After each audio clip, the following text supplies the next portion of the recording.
There are only 8 secrets to scale and sell any service-based business, and I used all of them to sell my last company for an all-cash, multi-8-figure deal at 27 after only 5 years in business. Now, the first thing is actually counterintuitive, and that is selling at 70% of your potential. So very counterintuitively, it's actually better for you to sell at what I call the 70% mark. Now, the 70% mark is when you have explored 70% of your market opportunity and not the full thing. So I'll give you a very concrete example with Fanbytes. So Fanbytes, an influencer marketing agency, we had 40% of revenue coming from the US.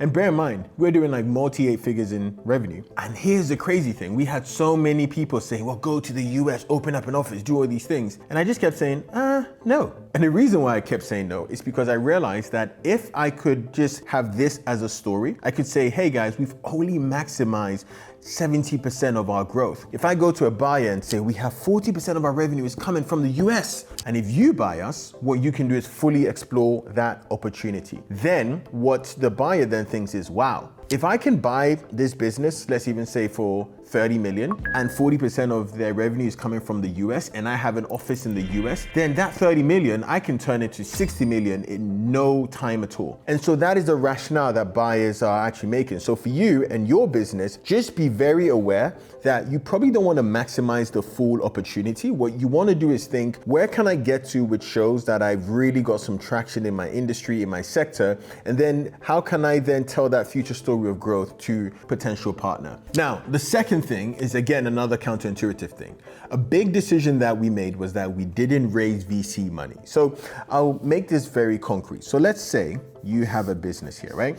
And so what is going to happen is you have this great idea and investor says they're going to invest and they're going to invest, let's say 10 million, and they are going to take 25% of the business. So that means that you will be valued at 40 million. And you're like, whoa, 40 million business, right? And now, so you own, let's say 75% and they own 25%, woo, right? So you're like, yeah, man, I got all this money, but really you don't, because remember, it's 10 million to the business. And so your shares, in theory, at this valuation are worth 30 million. So they've invested 10 million, but what they have is something called a liquidation preference. So they have a 2x liquidation preference. That means in any potential exit, they would need to take 20 million out of any potential exit. So let's say you have an opportunity to sell the business for 25 million and you've been working on this business for so long, and in theory, you own 75%. So you would then have 75% of 25 million, which is a lot of money.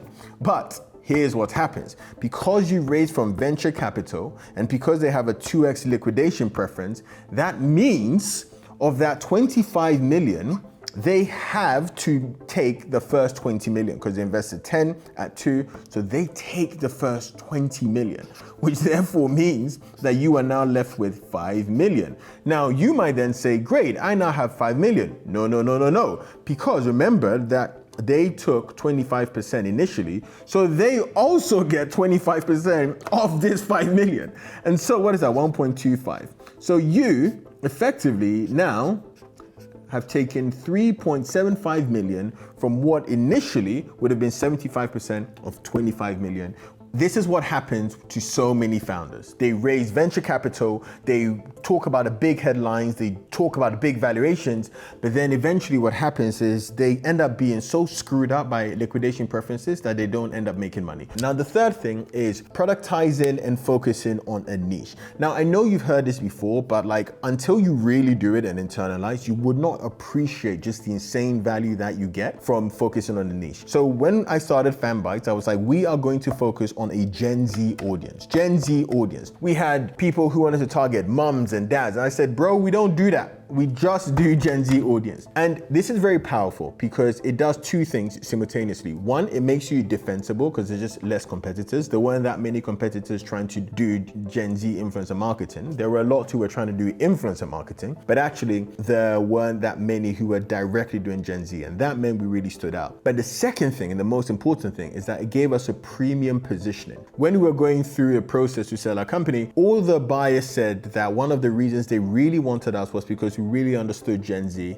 and as a result, we could fill a gap that they had in the service offering. If we were just another influencer marketing business, there is no chance in hell we'd have got the premium that we want. And so when people tell you to focus on a niche, it is not just focus so that you can get more customers. It is in focusing on a niche, you are actually making more money for the long-term future of your business. So that's the third one. The fourth one is one that I know you've heard before, but I want to tell you how to actually make it happen. And that is introducing technology into our offering. Now, this is the single biggest multiple adder because it changes the category of business you're selling.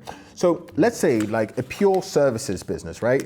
Just a standard agency business. They would be valued on EBITDA. And like typically what you might actually look at is maybe like 4 to 7x at a stretch. Really it's like 3 to 5x. Now, when you actually move into something which is like a tech-enabled business, what happens is that it categorically changes your business. It makes it more of a revenue story. And then at that point, what you can actually do is you can sell for like 2 to 6x. In some cases, you can sell to 8x revenue. And this is actually kind of crazy. Think about this. If you're doing 3 million in revenue with say 600K EBITDA, a services multiple will give you somewhere between like 3 to 5 million. If you had a revenue multiple on that same business, it could give you between like 6 to 15 million or more. Like this is the unlock that this has. Now, I know now you're gonna ask me and say, well, how do you do that? So I'm just gonna tell you how we did that at Fanbytes. We had two main pieces of technology.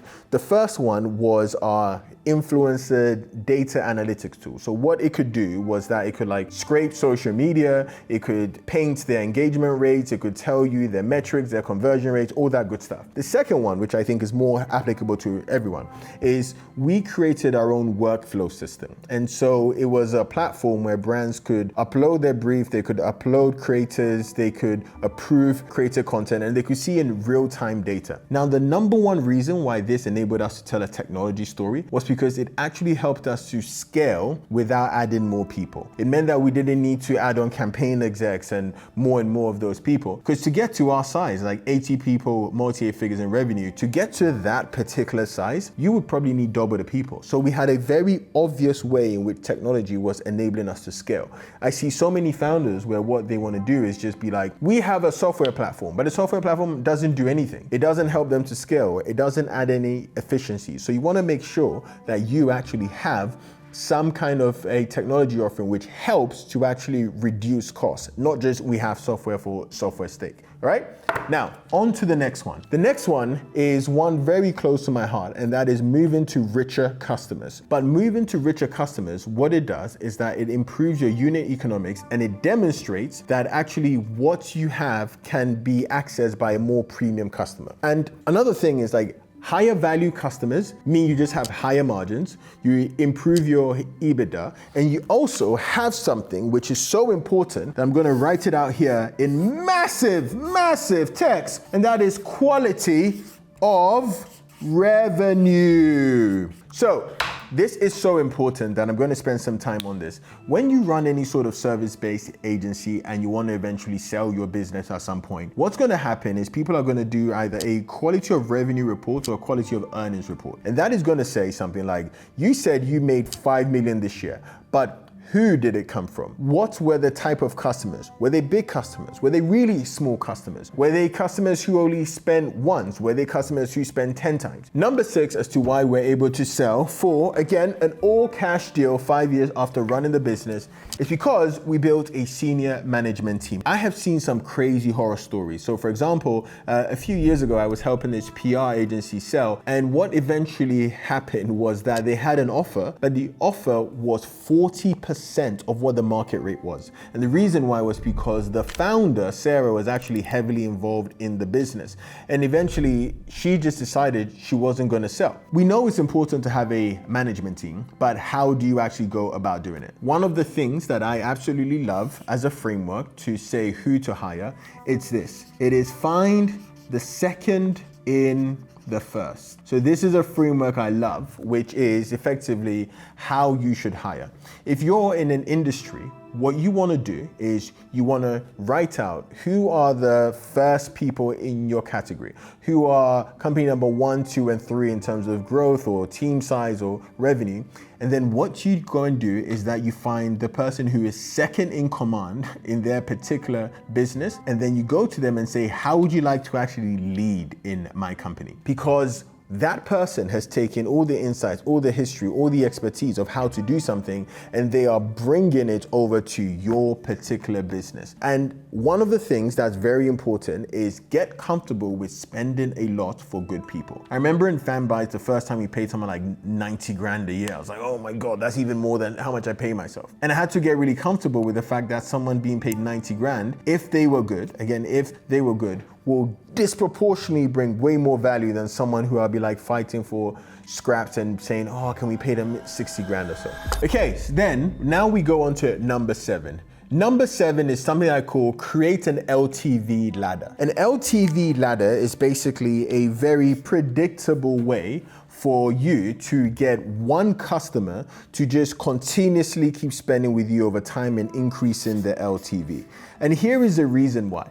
When buyers look at your business, what they want to effectively do is show that by them spending 10, 20, 30, 50 million on your business now, that each customer or each client that you work with is going to actually stay with you for a long time, and more importantly, is receptive to you selling more stuff to them. So let me give you a perfect example with Fanbytes. When we started off with Fanbytes, we had one particular offering, and that was influencer marketing. But then I realized that what would happen would be that businesses will come to us and we just do the influencer marketing, and then they just leave. And then they'll go do their paid media somewhere else. They'll go and do their like strategy and insights somewhere else. And I thought, how can we actually capture a lot more? And how can we increase our share of wallets? And share of wallet is basically what proportion of a customer's budget can they use to spend on you? So one of the things that we did in order to increase our LTV, and you should do this too, is we had something called the before and after framework. So let's say your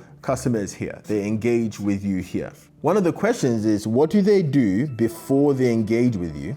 And then what do they do after they engage with you? And so for us, it was like, all right, Nike comes in and says that they want to do an influencer marketing campaign to promote their new shoe. Cool. What happens before? Well, they need a strategy for them to decide we should use influencer marketing. And so what we then eventually did was we created a product called Fanbytes. And Fanbytes was basically the insight and strategy division, which meant that we could go to Nike earlier on before they've even decided whether to do an influencer campaign or to reach Gen Z with this shoe, and we could get them to pay us that. And then what we also then found out that actually after they did an influencer campaign, what would then end up happening was they might then put it through paid media. So then what we then ended up doing was we built a very small paid media team to complement what we did. So now Nike didn't just come and do an influencer campaign and then leave. What they ended up doing was they'd engage with us through the insights part, charge them 50K, engage with us through the influencer part, let's say we charge them 100K, and then engage with us through the paid media side, which was say another 50K. So now what we showed was that the client doesn't just do a 100K campaign, they do a 50K campaign and a 100K campaign and a 50K campaign. So now we're showing that the LTV of a particular customer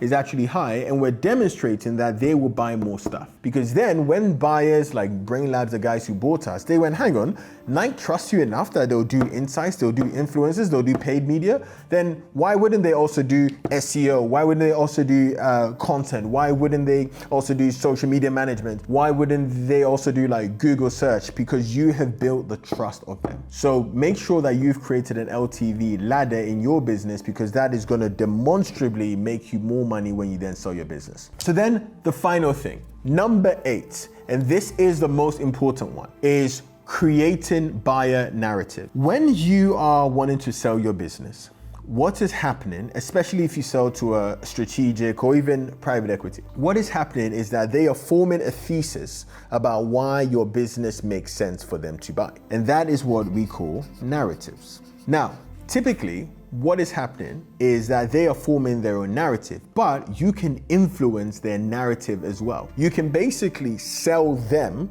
as to how they can then sell themselves for this to make sense. So I'll give you a very concrete example again with Fanbytes. When we were going to market with Fanbytes, I sat down and I said, what are all the reasons why a buyer might want to buy Fanbytes? Now, one of the things, as I mentioned earlier on in the video, was that 40% of revenue was coming from the US, but we intentionally didn't have a single person there. And that therefore meant that a buyer could then say, wow, if we just buy this business, we are going to take it to the moon in the US with our US office. But another thing was that we would sell to the heads of influencer marketing for all these companies, but we never really engaged with a CMO of all these companies. So to a buyer, let's say a strategic buyer who wants to buy Fanbytes, they have the relationships to the CMOs. So that means that they could take the exact same product that we were selling to the head of influencer marketing at Nike and then just pitch it to the CMO of Nike. And that just meant bigger budgets. And so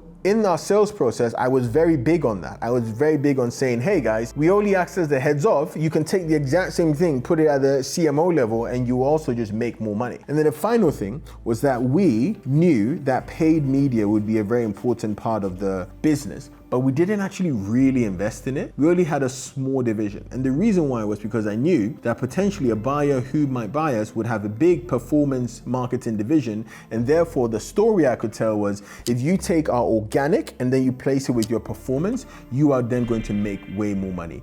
Because remember, when people are spending 20, 30, 40, 50 million in your business, it's not just for vibes. They want to actually buy it so they can make more money. And what you're doing here is you are enabling them to make that case, both for their investors and for themselves, much, much, much easier.